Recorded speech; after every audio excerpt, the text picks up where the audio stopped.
What if your boss calls you stupid in public? Or you have a very troublesome colleague? How will you handle these situations? These are head-scratching questions, right? And we are all emotional beings. Some of us cannot handle our emotions. In this video, I am going to be showing you 5 diplomatic insights that you can apply every day, no matter where you find yourself. At your workplace, in an international organization, as a remote worker, as a business person, or even an entrepreneur. These insights will help you gain an edge, and when you master it, you will become outstanding. Hey guys, welcome to Edaton's Golden Treasures, your one-stop for personal growth insight and exploration of self-mastery. Come closer, let's get into it.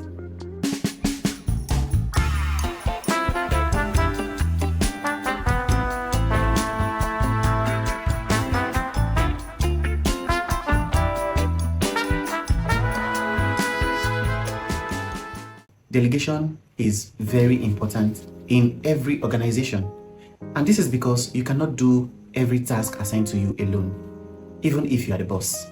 You can't work alone. You need a team of people working with you, and you need to be able to hand out tasks to different team members to perform on your behalf sometimes. Delegation is key, and there are 4 aspects of tasks that you must understand for you to understand how delegation works. The first is, if you have a task that is urgent and important, you must do it yourself. If you have a task that is urgent but not important, you can have it done later. If you have a task that is important but not urgent, you can have it done later on, but you have to do it yourself.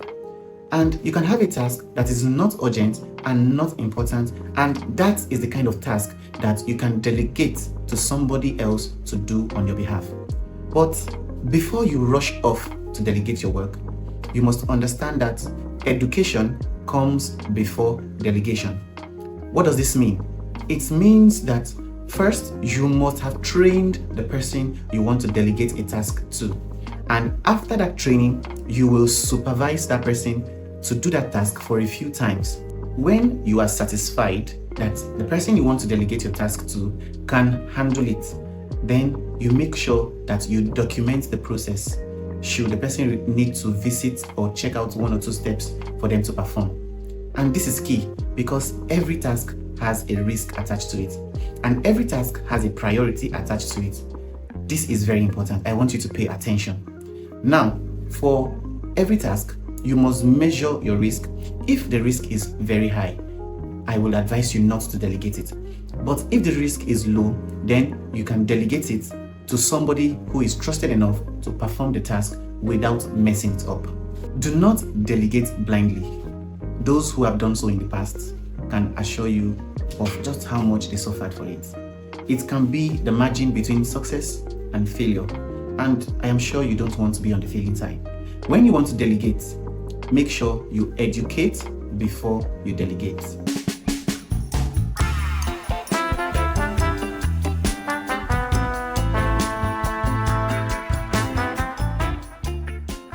Now, the public space can be physical meetings, Zoom calls.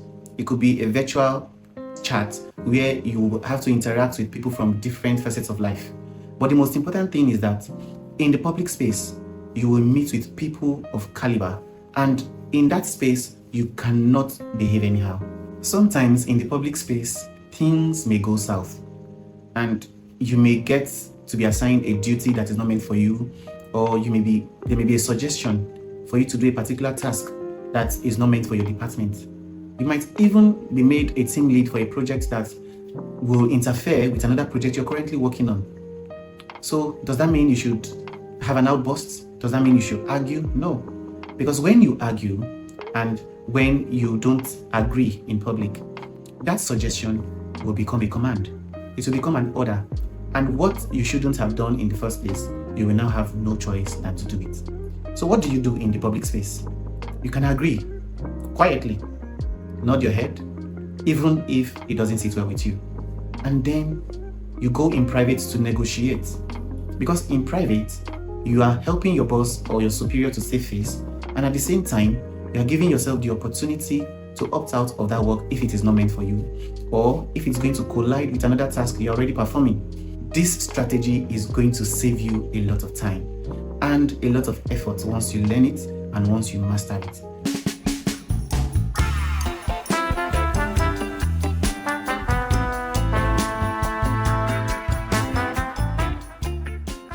The opinions that other people have about you, especially negative opinions, can become reality when that perspective lasts for too long. So let's say someone maligns you publicly or disrespects you in front of your superiors or potential contractors. What do? Don't stand for it.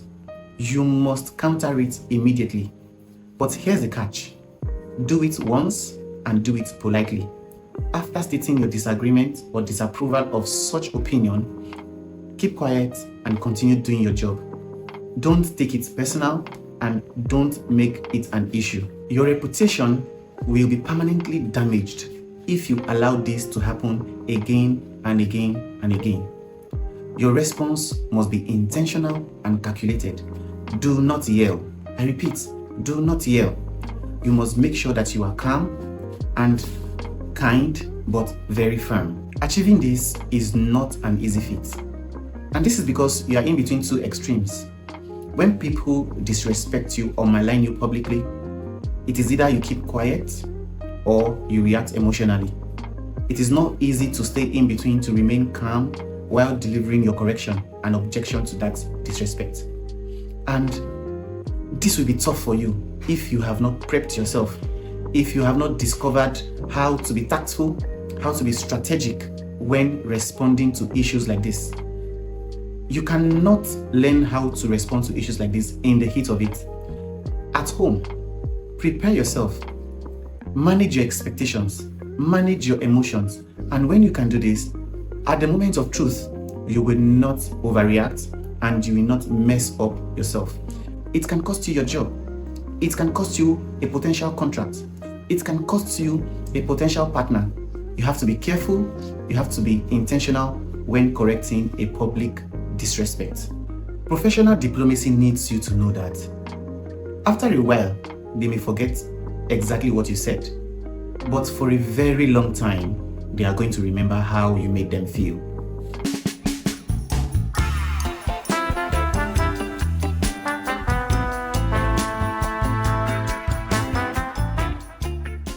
Learn to network with influential people. These people are called HNIs, high net worth individuals. There is one golden rule you must not break at your workplace. Don't ask for handouts or borrow money from influential people. If you do, it will drastically reduce your value, it will silence your voice when you might need it most, and it will reduce your credibility to the lowest. Instead of asking for handouts, you can create and curate a better relationship with these people. These people have the ability to mention your name and connect you with people and platforms that are going to give you 10 times more value than what they would have given you as a handout. This is critical.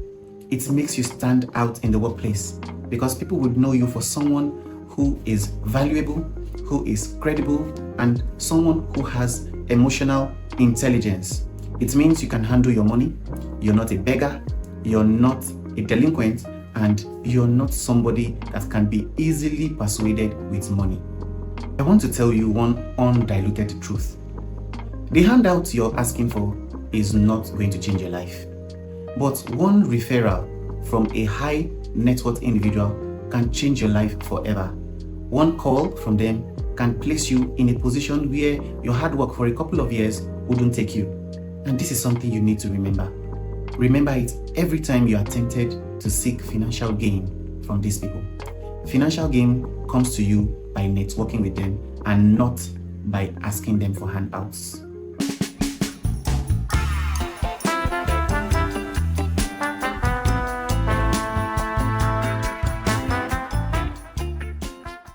Think strategically every time. You see, your biggest tool in the workspace as an employee, a boss, an international organization, employee, a remote worker in your private space, or a business person is not your talent. It is not your skill. It is your ability to be strategically diplomatic. Strategy will make you a winner every time. Optimism is good. Prayers are great. Wishful thinking is encouraged. But if you haven't planned out your strategy beforehand, before tough situations come around, you will find out that you don't even know what to do, and you wouldn't know how to act. Praises will go to your head. Criticisms will break your heart. You will say things you regret, and you will take actions that you cannot retrace. You must learn to plan out your actions per time. Learn what you will say in conflict situations. Learn how to negotiate. Learn how to make sure that people see your value even when you've not said a word. You must master your emotions. I want you to take out time to decide what your principles are. Before the praises come, before the criticisms come, before the bribery comes, before that integrity issue arises, you must know what you stand for. And whatever you don't stand for will make you fall. If you don't stand for anything, you will fall for everything. So when people come to you and they tell you, my guy, now like this with the runner, you will not immediately abandon everything you know and run after them and eventually get yourself running mad. You need to know what your strategy is. You need to plan it out. You need to write it out. And when you have done this, you need to rehearse before you go out there. Out there on the stage, at that very moment, you can't start thinking, what exactly am I going to do? You should already know what you are supposed to do. Professional diplomacy is not optional. It is compulsory. You need to learn the basics, you need to practice the basics, and eventually you need to master the application. Because when you do, it will make you to stand out.